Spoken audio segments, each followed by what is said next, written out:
ko'p aytaman, yigitlar bor hozir pul topadi, ikkita do'koni bor, sexlari bor, u qiladi, bu qiladi. Maylida endi Alloh omadini bersin.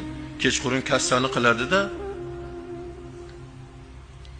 Bir salafan so'kkan pulni so'mkaga sog'oladi-da, uyga kelish bilan onasi qattasan deydi. Xotin qattasan. Ha, men mana tumshkiga olib kirib qo'y, qara bolalarga tegmasin deydi. Ota-onaning oldiga quruq kiradi. Olib kir so'mkangdagi pulingni olib kir. Agar 100 so'm olsa, o'shandan betimga tupurasan. Olib qo'yadimi? Qaroqchimi ular?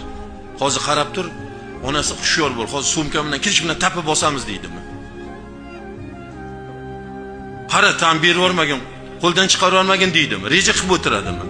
Dada, ona, mana sizni duoingiz bilan bugun ishlarim yaxshi bo'ldi, savdoim yaxshi bo'ldi. Mana shu pullar sizniki.